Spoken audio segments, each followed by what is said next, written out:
할렐루야. 하나님께 예배하는 여러분들을 나사렛 예수 이름으로 환영하고 또한 축복합니다. 우리 좋으신 하나님의 평강과 은혜와 사랑이 함께하기를 다시 한번 축원합니다.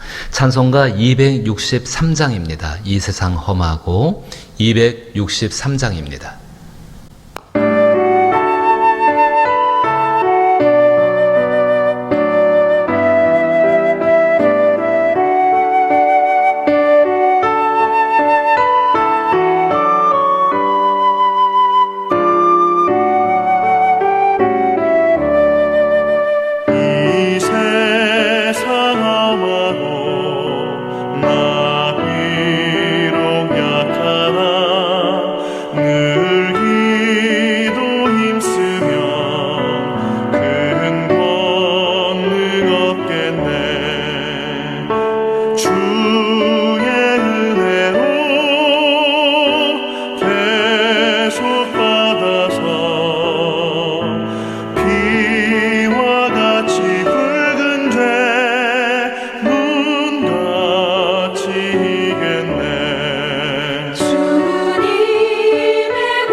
오늘 함께 대하실 하나님 말씀은 예레미야 애가 2장 1절로부터 10절 말씀입니다.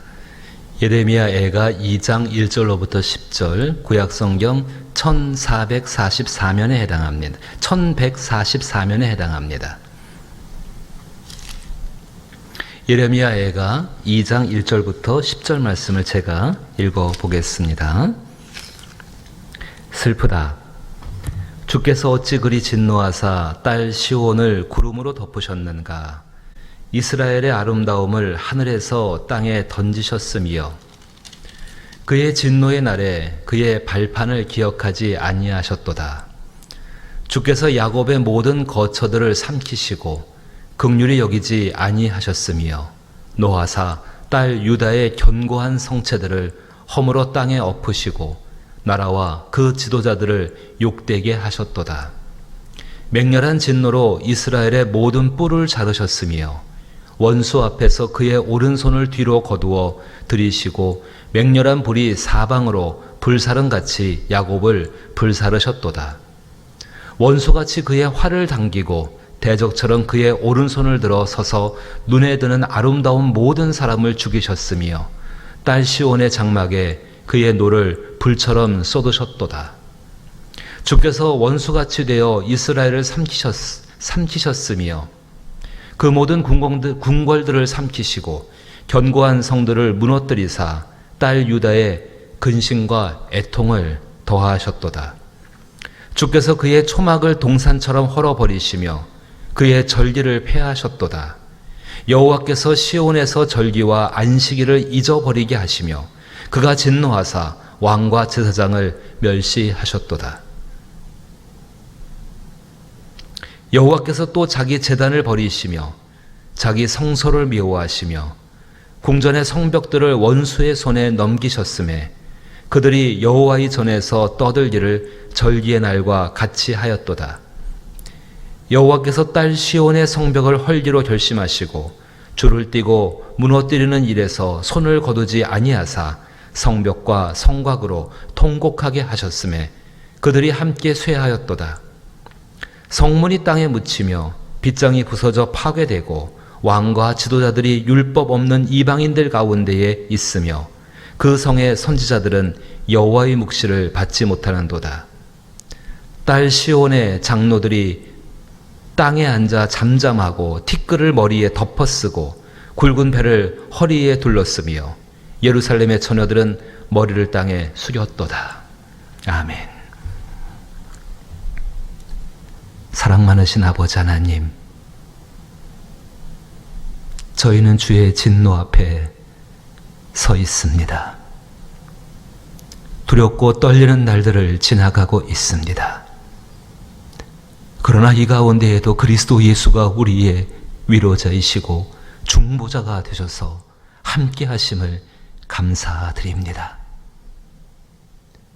불같은 고난이 지나갈 때에 우리로 하여금 그리스도 예수로 말미암아서 정금같이 새롭게 되게 하실 줄로 믿습니다. 그 은혜의 때를 기다리며 오늘도 믿음과 소망으로 그리고 하나님을 향한 사랑으로 이기는 한날이 되게 하여 주시옵소서. 아버지 하나님, 저희의 믿음을 도우시는 성령께서 저희의 믿음을 말씀 가운데 견고히 세워 주시어서 진실로 이와 같을 때에 오직 주 예수만을 바라볼 수 있는 소망의 사람으로 세우시고 붙잡아 주시옵소서. 아버지여, 주의 거룩한 뜻이 이루어질 때에 우리를 날개 품에 품으사 오직 주와 함께 기뻐하는 자들이 되게 하여 주옵소서. 간구에 응답하시게 되기를 원합니다. 병 낫기를 원하는 자들의 간구를 들어 응답하사 주의 뜻 가운데 회복되게 하여 주옵시고 어려운 장애물들을 넘어가는 사람들의 기도를 응답하여 주셔서 다윗처럼 적군의 머리를 뛰어넘을 수 있는 사람들이 되게 하여 주옵시고 메마른 자들에게 길들을 여시고 문을 열어주셔서 반석을 쪼개고 물을 내시는 하나님을 경험할 수 있는 복된 것들을 경험하게 하여 주시옵소서. 그래야 환난과 재앙의 때에 살아계시며 돌보시는 하나님을 인하여서 저희 자신이 찬송하고 감사하게 하오며 오직 우리의 마음은 겸손하여 주의 깊은 것을 생각하게 하옵소서. 예수님 이름으로 기도하옵나이다. 아멘. 예레미야 2장으로 시작하여서 이제 예레미야는 하나님의 진노에 대해서 이야기합니다. 하나님의 진노. 그 하나님의 진노는 사람들에게는 곧 재앙이고 고통이고 환난입니다. 가만히 오늘 읽었던 예레미야 2장 1절부터 9절 말씀까지, 아니 성경의 여러 부분들, 지난 시간 동안 보았던 1장 부분들 읽어보시면은 지금 우리 주변에서 일어나고 있는 일들과 별로 차이가 없다는 것을 아마 쉽게 아시게 되실 것입니다.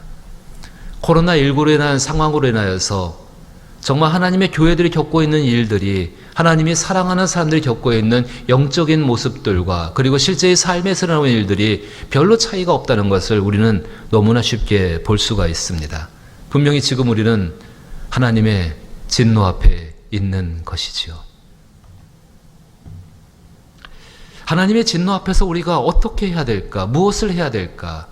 사실 그 하나님의 진노 앞에서 우리가 어떻게 할 수 있는 것은 사실상 아무것도 없습니다.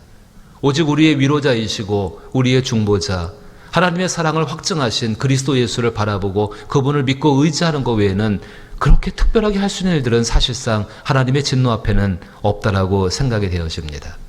그럼에도 불구하고 하나님께서 주신 지혜와 생각이 있기에 생각할 수 있는 것은 예레미야의 시대와 예레미야 시대에 임했던 하나님의 진노와 그리고 지금 우리 시대에 임하고 있는 하나님의 진노와는 차이가 있다는 것을 우리는 발견할 수가 있습니다. 하나님의 진노로 인한 재앙과 환난을 막아주는 견고한 뚝이 한 가지가 있다면 바로 이것입니다.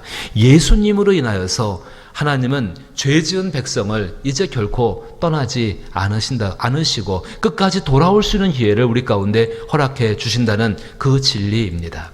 이것이 정말로 하나님의 재앙과 하나님의 진노 앞에 일어나고 있는 재앙과 환난을 막아주는 뚝과 같습니다.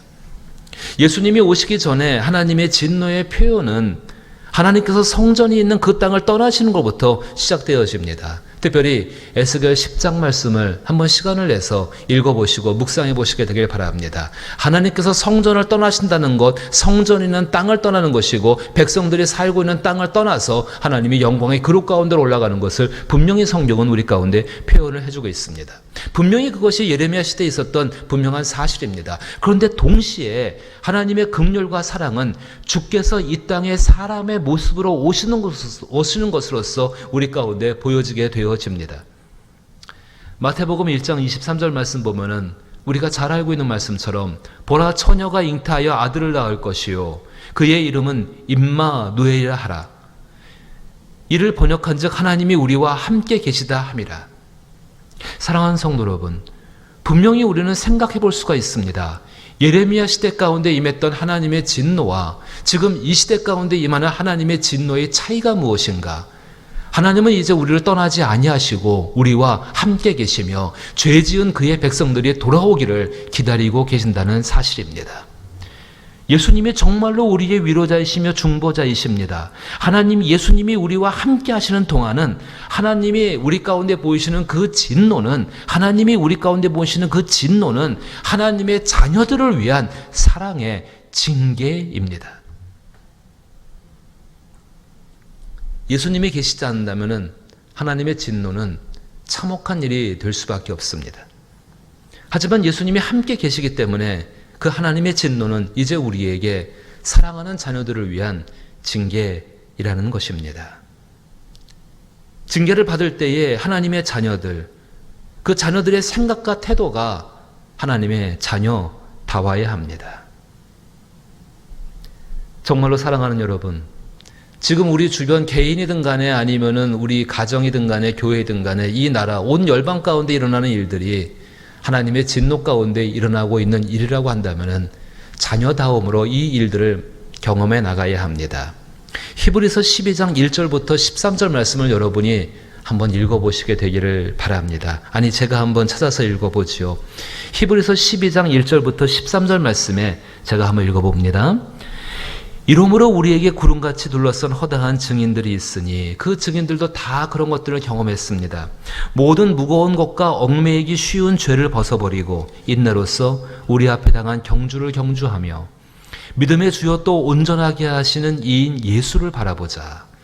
그는 그 앞에 있는 기쁨을 위하여 십자가를 참으사 부끄러움을 개의치 아니하시더니 하나님 보좌 우편에 앉으셨느니라.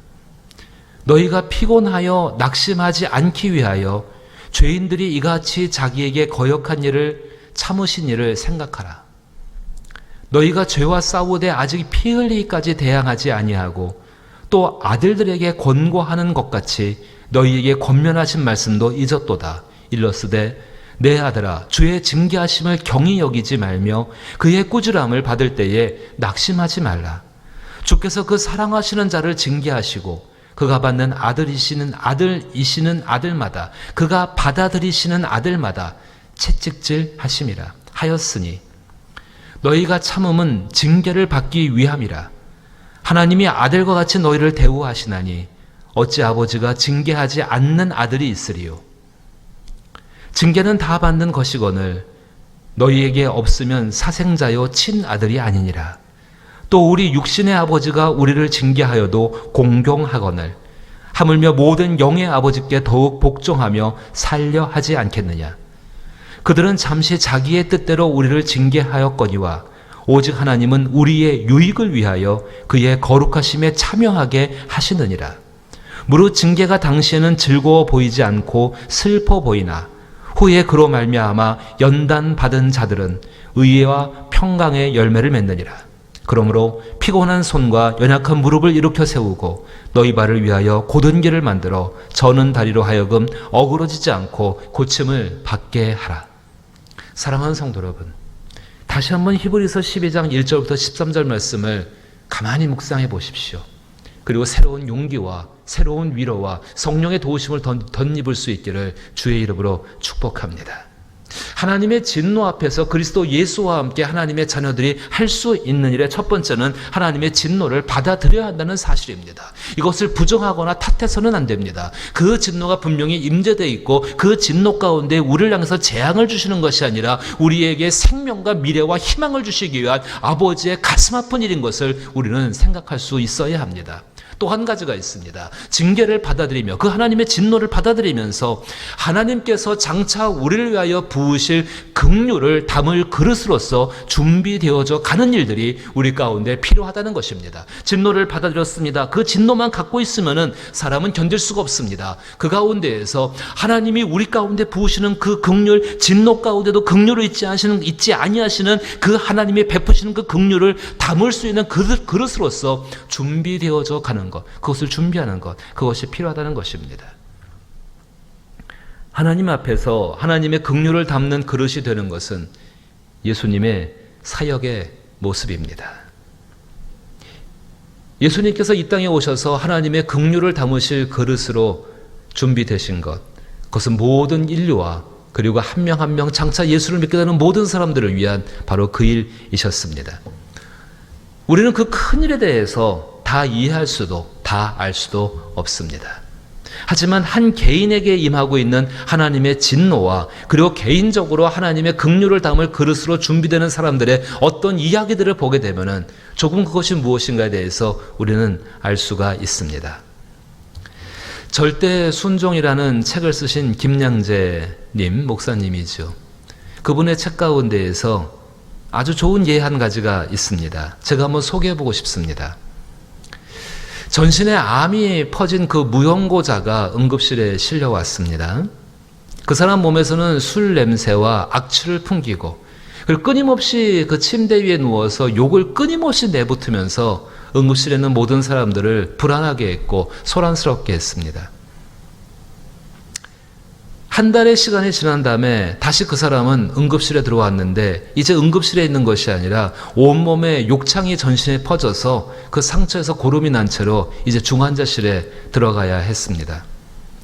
무의식 상태인데도 자꾸 산소를 공급하는 그 튜브를 뽑으려고 했고 결국 병원에서는 이 사람을 내보내지는 못하고 결국 그는 임종을 기다리는 호스피스 병동으로 옮기게 되어졌습니다. 근데 어느 날 이런 그에게 이렇게 비참하게 비천하게 죽어가야 되는 그 사람에게 20년 전에 헤어졌다는 아내가 찾아오게 되어집니다. 근데 그 여인의 행동이 놀랐습니다. 20년 만에 다시 만난 남편이라고 하지만은 그 끔찍한 사람의 모습을 바라보면서 그 고름을 닦아내어주고 돌보아주고 틈나는 대로 성경을 읽어주면서 이 사람을 위해서 기도해 주는 것입니다. 그 사람의 그 남자분의 이야기는 그렇습니다. 이 여인을 사랑한다고 하면서 끈질기게 쫓아다니면서 끝내는 결혼을 했습니다. 근데 자기 아내가 둘째를 임신했을 때 외도해서 집을 나가버리게 되어지고 이 부인은 혼자서 두 아이를 키워냈습니다. 20년 만에 다시 만난 이 여인이 죽음을 앞둔 남편을 둘러싸고 있는 아이들과 함께 이렇게 기도했다고 합니다. 하나님, 이 사람이 제게 주었던 사랑과 그 사랑으로 받은 소중한 아이들 덕분에 저는 행복했습니다. 이제 떠나보내야 하지만 언제나 사랑했다고 고마웠다고 전하고 싶습니다. 20년 만에 만난 남편, 그 남편을 향해서 그 남편이 과거에 베풀었던 그 사랑을 기억하고 그 사랑 때문에 얻은 그 아이들 때문에 자기 자신이 불행하지 아니하고 행복했다고 말하며 하나님께 마지막 청을 드리는 겁니다. 탄원하는 거지요. 사랑했다고 고마웠다고 전하고 싶습니다. 그 기도 때문에 함께 했던 사람들은 모두 눈물을 흘렸습니다. 그리고 기도가 끝나자 남자는 너무나 평온하게 숨을 거두었다고 합니다. 이렇게 생각해 봅니다. 죄를 버리지 못한 그 남자, 그 개인에게 임한 하나님의 진노는 끔찍했습니다. 비참한 모습으로 죽어가 되는 모습이었고, 그 죄를 버리지 못하는 그 남자로 인하여서 그 가정 역시 아버지가 없는 채로 두 아이는 자라야 됐고, 부인은 혼자서 아이를 키우는 고생스러운 삶을 살아가야 됐지요. 분명히 그 가정에 비극이 임한 것입니다. 그러나 예수님을 닮은 한 여인의 행동은 하나님의 긍휼을 담는 그릇으로서 준비되어져 있었습니다. 그 준비되어진 그릇 가운데 하나님은 긍휼을 부으셨고, 그 긍휼이 베풀어짐으로 말미암아 죄를 버리지 못한 사람과 비극을 맞이할 사람들에게 부어지고, 그 사람들은 그 비극적인 상황 가운데서도 즐거움과 기쁨들, 구원 가운데 기뻐할 수 있는 것들을 얻게 되어집니다. 우리는 이 원리를 기억해야 합니다. 예레미야는 하나님의 진노에 대해서 오늘 본문의 1절부터 9절 말씀까지 정말로 그는 피를 토하는 심정으로 기록을 해 놓습니다. 그리고 10절 마지막 절을 보게 되면은 그 극한 진노 앞에서도 하나님의 긍휼을 기다리는 사람들의 모습을 기록해 놓습니다. 10절 말씀 보니까 딸 시온의 장로들이 땅에 앉아 잠잠하고 티끌을 머리에 덮어쓰고 굵은 배를 허리에 둘렀으며 예루살렘의 처녀들은 머리를 땅에 숙였도다. 거기서 딸 시온은 예루살렘 성을 의미합니다. 장로들은 그 성 가운데 가장 힘이 센 사람들, 가장 권력 있는 사람들, 높은 위치에 있는 사람들을 의미하게 되어집니다. 그리고 예루살렘의 처녀라 말하는 그 사람들은 힘이 없는 사람들, 가장 낮은 계층에 속하는 그런 연약한 사람들을 의미하게 되어집니다. 어떤 모습입니까? 정말로 하나님의 긍휼을 기다리며 예루살렘 성 사람들, 이미 성은 멸망했고 다 불타버렸고 다 무너진 상황이지만 그 가운데도 순전하게 하나님 앞에서 하나님의 긍휼을 기다리며 그 안에서 그 긍휼을 담을 그릇으로 준비되는 사람들이 그 안에 있다는 것을 지금 예레미야는 하나님께 탄원하고 있습니다. 그 사람을 봐달라는 것이지요. 그 사람들을 생각해 달라는 것이지요. 옛날 니느웨 백성들이 하나님 앞에서 극한 진노 가운데에 멸망당할 수밖에 없었을 때에 하나님이 정말 요나의 말을 거절하시고 그 성을 용서하신 이유는 그 가운데 앞뒤 좌우를 분별하지 못하는 아무것도 할 수 없는 연약한 자가 긍휼을 구하는 자들이 그 가운데 있었음을 하나님이 기억하시기 때문에 그러했습니다. 우리 사랑하는 여러분, 우리는 지금 그렇게 큰 하나님의 진노 가운데 있지는 아직은 아니라고 생각합니다. 그냥 아버지께서 그의 자녀들을 조금 깨우기 위해서 가벼운 모습으로 징계하고 계시는 것이지요. 그 가벼운 징계조차도 우리는 굉장히 괴롭고 힘듭니다. 이럴 때 우리는 무엇을 해야 할까요? 그 진노 앞에서 그 진노를 맡고서 계시는 그리스도 예수의 사랑을, 은혜를 우리가 기억하고 있다면 우리가 마땅히 할 것은 하나님의 긍휼을 담을 그릇으로서 준비해야 한다는 것입니다. 선을 이루기 위한 이해와 용서와 협력은 언제나 우리와 함께 있었던 일입니다. 주변을 살펴보십시오. 그리고 그 선한 일들을 행하십시오. 용기를 잃지 마시고 여기 오늘 본문에 나오는 이 분들처럼 잠잠하고 티끌을 머리에 덮어쓰고 굵은 배를 허리에 두르고 그리고 땅에 머리를 숙이고 하나님이 베푸시는 것을 기다리며 그의 긍휼을 담을 사람으로서 정말로 회개하는 심령으로 준비될 수 있기를 축복합니다. 그럴 때 분명히 지나가는 이 고난들과 이 재앙의 때들은 우리 가운데 힘들거나 어려운 것이 아니라 오히려 우리 자신들을 새롭게 할 수 있는 하나님이 주신 은총의 기회로 바꾸게 될 줄로 믿는 것입니다. 그 은혜가 함께하기를 주의 이름으로 축복합니다. 주기도문으로 예배 마칩니다. 하늘에 계신 우리 아버지여, 이름이 거룩히 여김을 받으시오며 나라의 임하옵시며 뜻이 하늘에서 이룬 것 같이 땅에서도 이루어지이다. 오늘날 우리에게 일용할 양식을 주옵시고 우리가 우리에게 죄 지은 자를 사하여 준 것 같이 우리 죄를 사하여 주옵시고 우리를 시험에 들게 하지 마옵시고 다만 악에서 구하옵소서. 대개 나라와 권세와 영광이 아버지께 영원히 있사옵나이다. 아멘. 자녀로서 하나님께 징계를 받을 때에 그 징계를 온전히 받아야 합니다.